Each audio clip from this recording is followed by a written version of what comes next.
to our next presentation from Caine, again on the obstacles around climate change legislation, and in particular here the obstacles facing habitat protection in offshore renewable energy. And with that, it's over to Catherine. Okay, thank you very much. I've been having a few issues with my webcam messing up the internet recently, so if that's okay, I'll just share my screen for now. Oh, too far. Also, you might be able to hear in the background there's some building works going on outside, so I'm really sorry about that if that is interfering in the background. If someone wants to sort of give me a shout if I don't know if you can't hear clearly. So good morning, everyone. Thank you very much for coming along to hear us all speak this morning. It's a real pleasure to speak to you all today, and also to be speaking alongside this panel of experts in climate change. So today I'd like to talk to you about a paper that I have published in the March issue of the Journal of Environmental Law. You can read the paper online using the link on the screen there. It's open access, so you shouldn't have any problems getting hold of it. So this research then obviously starts with the problem of climate change, and that's the reason we're all here to some extent. So we've been told that climate change is the greatest threat facing mankind. And with COVID recently, we might sort of start questioning that, but even climate change has the capabilities of making pandemics even worse. So it still remains our greatest threat. We've been told this many times over by the United Nations, the European Union, and many climate activists as well. The World Health Organization estimates that climate change causes 150,000 deaths annually, and this is at present, and this is a number that's very likely to increase as time goes by. So ultimately, we know that urgent action is needed to tackle climate change before our natural environment changes beyond our recognition. One solution to tackling our greenhouse gas emissions in the UK is offshore renewable energy. In the European Union, the energy sector is responsible for more than 75% of the EU's greenhouse gas emissions. And it's this realization that actually led to the European Union imposing strict targets on member states, requiring them to increase their renewable energy production to 20% by 2020. Despite being one of the member states that had not yet met this target by 2020, and it's not actually a member state now either, the UK has real potential to develop in terms of offshore renewable energy. We're an island nation, and a lot of the problems with onshore renewable energy, such as noise, NIMBYism, I don't want to look at that wind farm in the distance, all of those problems, well, a lot of those problems sort of disappear when you decide to construct offshore. However, whilst it might seem like a good thing from a sort of anthropocentric point of view, in this paper I've actually argued that one of the biggest threats that offshore renewable energy poses for the natural environment are the potential impacts that it can have on habitat protection. So the construction of renewable energy in these areas or in offshore contexts can result in a number of different impacts on the natural environment. So, for example, the disturbance and displacement of wildlife, noise impacts on marine mammals, aggregation of fish, collision risks, danger of ducted propeller use, and impacts from construction methods and pollution. So what we ultimately have here in this piece of research is basically a green versus green scenario. So we've got the need to construct renewable energy, fighting against so we need to construct renewable energy to mitigate against climate change. And that's fighting against the need to protect the existing environment that we've got in place and prevent biodiversity loss in our oceans. So this problem's been at the very centre of this research. So for this research then, I conducted empirical data collection for 3 case studies in the form of 21 semi-structured interviews. Those interviewed included representatives from licensing authorities, statutory consultees, non-governmental organisations and developers. The interviews were conducted by asking whether the respondents, they were concluded by asking whether the respondents felt that any changes were necessary to the planning system for offshore renewables in the UK to promote nature conservation in offshore renewables planning. So the case studies that I examined for this research, we've got the Mygen tidal array in the Pentland Firth, which is the third picture on the slide. Just to give you a bit of an idea of size there, that turbine is the size of a 2-story house, and it goes underwater, essentially. It's one of the first of its kind in the world. The second case study is the East Anglia 1 wind farm development off of the Suffolk coast in England. We're a little bit more familiar with offshore wind farms, but this is, again, one of the largest ones in the world. And finally, the Northwest Lewis wave development off of the northwest coast of Lewis in Scotland. Unfortunately, this development actually didn't receive consent. The developers, well, no, sorry, it did receive consent, but then the developers went into administration before they had a chance to build it, unfortunately. So that development wasn't built in the end.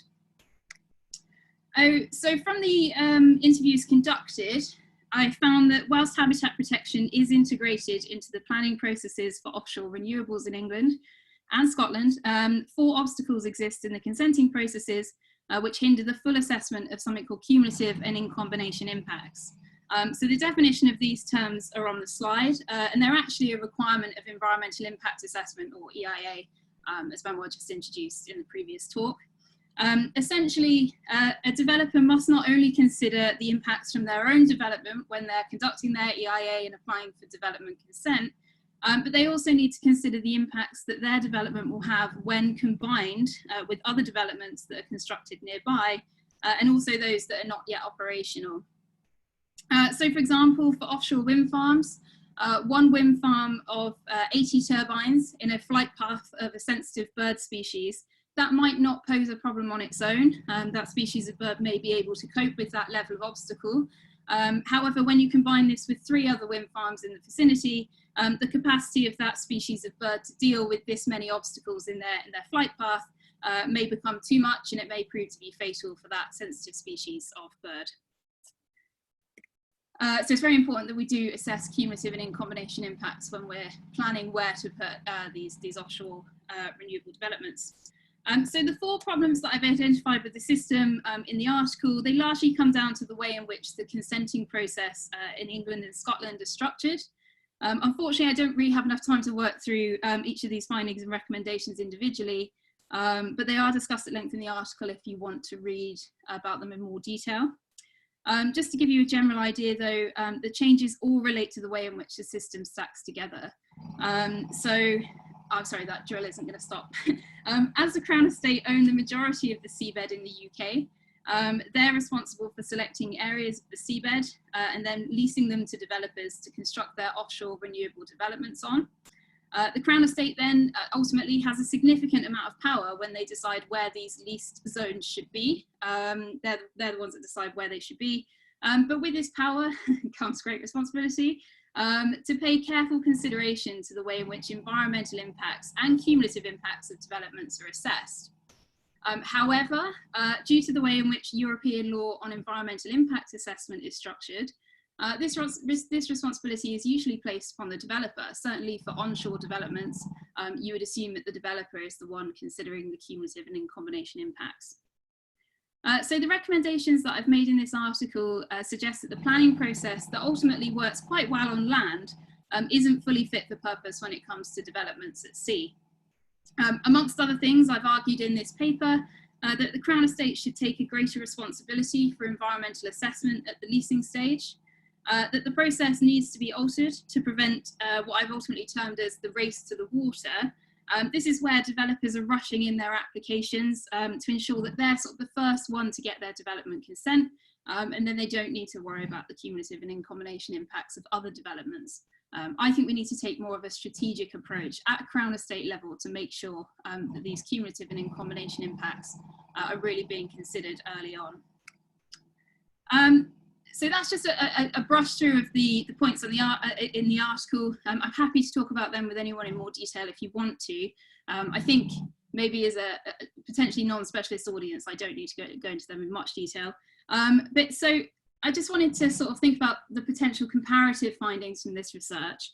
And I guess at this stage, I need to hold my hands up and say that this research wasn't designed with the comparative methodology in mind.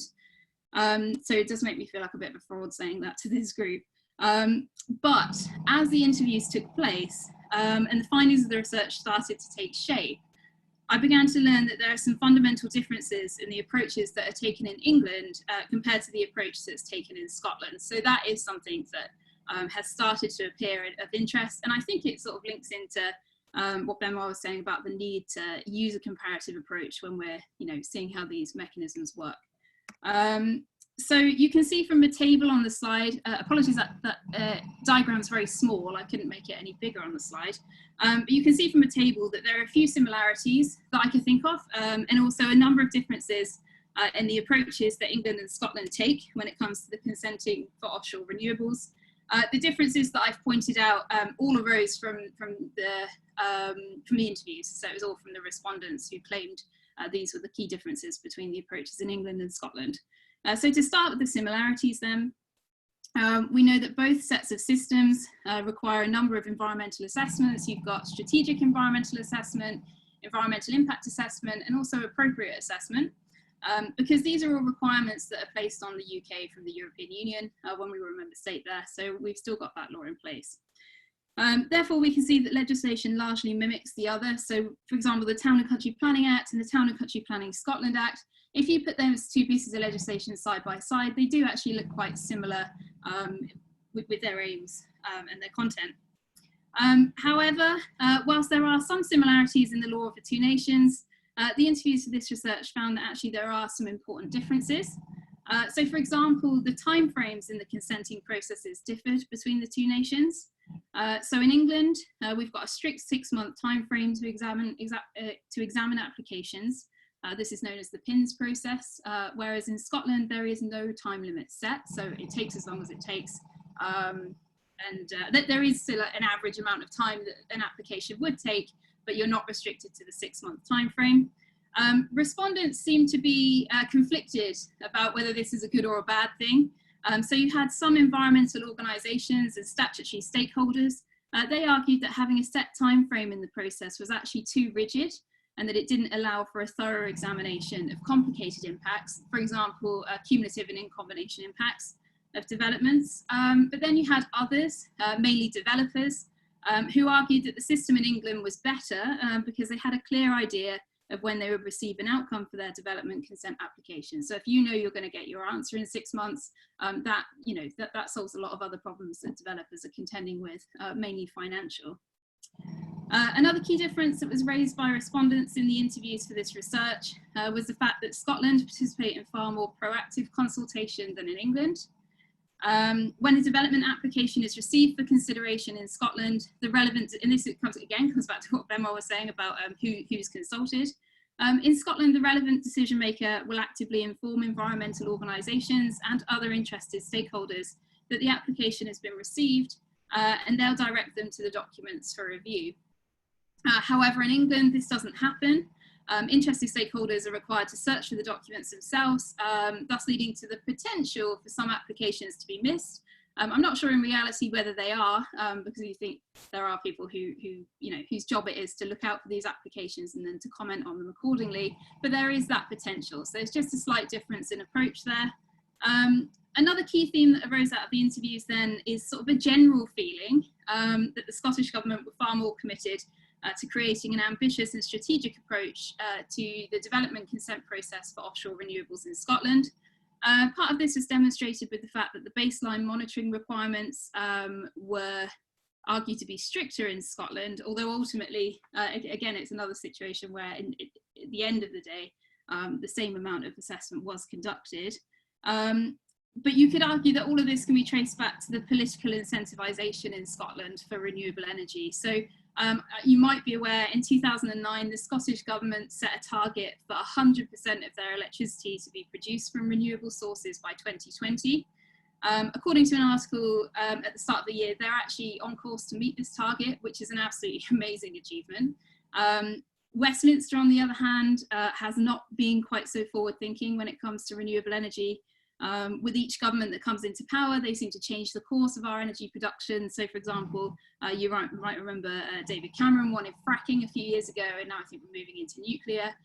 So short-term sort of government policies, whereas Scotland has stuck with the 100% renewable energy generation, and they're achieving it. So it is clear in that respect, when you look at it that way, that England is far behind Scotland when it comes to the political drive for renewables. So today then, the actual research was the bit that I sort of whizzed through quite quickly, and these are findings that I've pulled out for a comparative law audience, really. This isn't a comparative piece of research, it's simply some observations that have arisen from this data collection.